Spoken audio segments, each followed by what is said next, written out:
HarperCollins presents Jingle Spells by Emily Grimoire, read by Rebecca LaChance.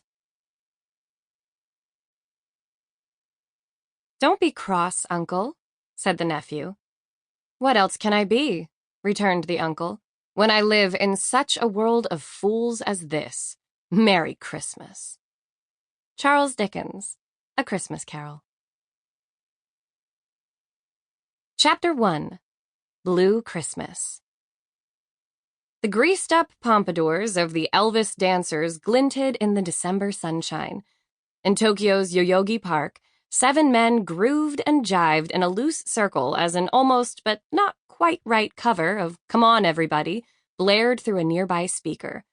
Ostensibly, the men were dancing together, but in truth, each was lost in a rockabilly fantasia of his own. Hips swiveled and elbows pumped for an audience of lovesick girls who existed only in the dancers' minds. Occasionally, one of them would burst into the center of the circle for a bit of anachronistic breakdancing. Although no live teeny boppers were screaming for their Japanese Elvises, Elvi? A modest crowd had gathered to watch nonetheless. Delighted tourists snapped photos and videos to entertain the folks back home. Meanwhile, locals looked on with a sort of knowing amusement. The rock and roller Zoku, as the men were known, have been a constant presence in the park for decades. Meanwhile, Delilah Melrose stood apart from it all, frowning, miserable, lost in her own thoughts. Or rather, just one thought. Papa would have loved this. When the song ended, the dancers gathered in a clump near the speaker. They whispered to one another, clearly planning something. What could this be? Wondered the crowd. Perhaps some special event? Soon, the rock and roller Zoku traded their leather jackets for red coats lined with white fur. They draped strings of battery-powered twinkle lights around their necks. One brave soul even pinned a floppy Santa hat to the top of his pompadour. Oh, yes, thought the crowd, a lovely Christmas show. Oh, no, thought Delilah, a goddamn Christmas show.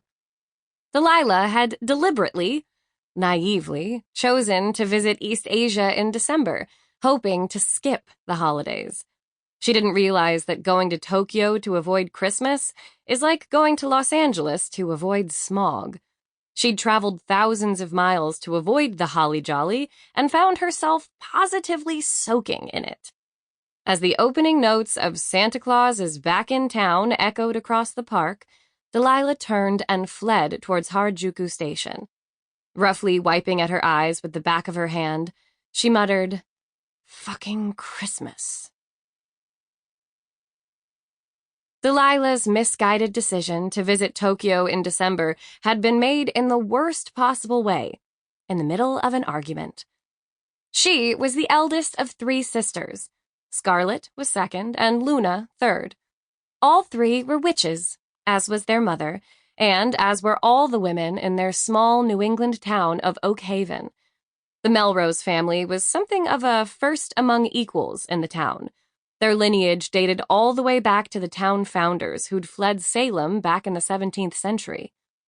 The girls' idyllic childhood had come to an abrupt and horrific end with the death of their father when Delilah was 19, Scarlet 18, and Luna 16.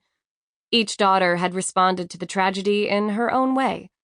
Scarlet fled to the West Coast, swearing off magic and trying to blend in with the normies of San Francisco. Luna did the exact opposite. She focused obsessively on her magical studies, drifting from coven to coven like an excessively curious tumbleweed. And Delilah? Delilah was the eldest. Responsible. Reliable. She didn't wander and study and perfect her witchcraft like Luna, and she didn't run away and date boys and feign normality like Scarlet. No, Delilah stayed. She'd devoted the decade after Papa's death to managing the Melrose family business, Oak Haven's Stargazer Inn. She worked and behaved herself and stood glumly behind the reservation desk as her 20s passed her by. When Scarlet finally did Sample complete. Ready to continue?